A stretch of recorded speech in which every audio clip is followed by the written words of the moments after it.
எசேக்கியேல் 6ஆம் அதிகாரம்.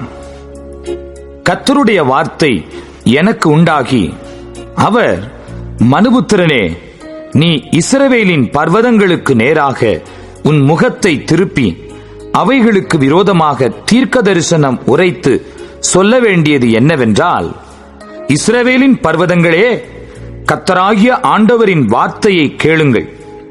கர்த்தராகிய ஆண்டவர் பர்வதங்களையும் குன்றுகளையும் ஓடைகளையும் பள்ளத்தாக்குகளையும் நோக்கி, இதோ உங்கள் மேல் நானே பட்டயத்தை வரப்பண்ணி உங்கள் மேடைகளை அழித்து போடுவேன். உங்கள் பலிபீடங்கள் பாழாக்கப்பட்டு உங்கள் சிலைகள் தகர்க்கப்படும். உங்களில் கொலையுண்கிறவர்களை உங்கள் நரகலான விக்கிரகங்களுக்கு முன்பாக விழப்பண்ணுவேன். நான் இஸ்ரவேல் புத்திரருடைய பிரேதங்களை அவர்களுடைய நரகலான விக்கிரகங்களின் முன்னே கிடக்க பண்ணி, உங்கள் பலிபீடங்களை சுற்றிலும் உங்கள் எலும்புகளை சிதற பண்ணுவேன். உங்கள் பலிபீடங்கள் நிர்மூலமும் பாழுமாகும்படிக்கும் உங்கள் நரகலான விக்கிரகங்கள் தகர்க்கப்பட்டு ஓய்ந்து உங்கள் சிலைகள் வெட்டுண்டு உங்கள் கிரியைகள் குலைந்து போகும்படிக்கும் உங்களுடைய சகல வாசஸ்தலங்களிலும் உள்ள பட்டணங்கள் நிர்மூலமும் உங்கள் மேடைகள் பாழுமாகும். கொலை செய்யப்பட்டவர்கள் உங்கள் நடுவில் விழுவார்கள். அப்பொழுது நான் கர்த்தர் என்று அறிந்து கொள்வீர்கள்.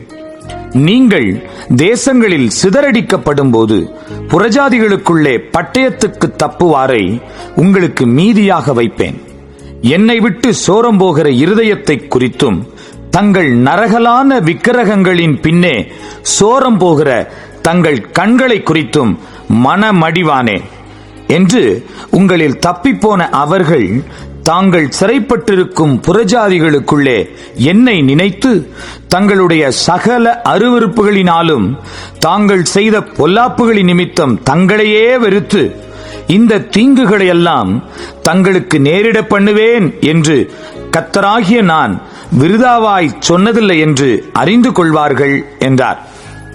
கர்த்தராகிய ஆண்டவர் சொல்லுகிறது என்னவென்றால், நீ உன் கையில் அடித்து உன் காலால் தட்டி இஸ்ரவேல் வம்சத்தாருடைய சகல பொல்லாத அருவருப்புகளின் நிமித்தமும் ஐயோ என்று சொல்.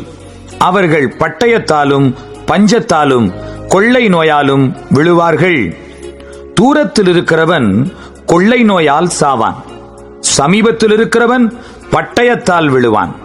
மீதியாயிருந்து முற்றிக்கை போடப்பட்டவன் பஞ்சத்தால் சாவான். இப்படி அவர்களில் என் உக்கிரத்தை தீர்த்து கொள்ளுவேன். அவர்கள் தங்கள் நரகலான சகல விக்கிரகங்களுக்கும் மதுர வாசனையான தூபத்தை காட்டின ஸ்தலங்களாகிய உயர்ந்த சகல மேடுகளிலும் பர்வதங்களுடைய சகல சிகரங்களிலும் பச்சையான சகல விருட்சங்களின் கீழும் தழைத்திருக்கிற சகல கர்வாலி மரங்களின் கீழும் அவர்களுடைய நரகலான விக்கிரகங்களின் நடுவிலும் அவர்களுடைய பலிபீடங்களை சுற்றிலும் அவர்களில் கொலையுண்டவர்கள் கிடக்கும்போது நான் கர்த்தர் என்று அறிந்து கொள்வார்கள். நான் என் கையை அவர்களுக்கு விரோதமாக நீட்டி அவர்களுடைய எல்லா வாசஸ்தலங்களும் உள்ள தேசத்தை அழித்து அதை திப்லாத்தின் வனாந்தரத்தை பார்க்கிலும் அதிகமாய் பாழாக்குவேன். அப்பொழுது நான் கர்த்தர் என்று அறிந்து கொள்வார்கள் என்றார்.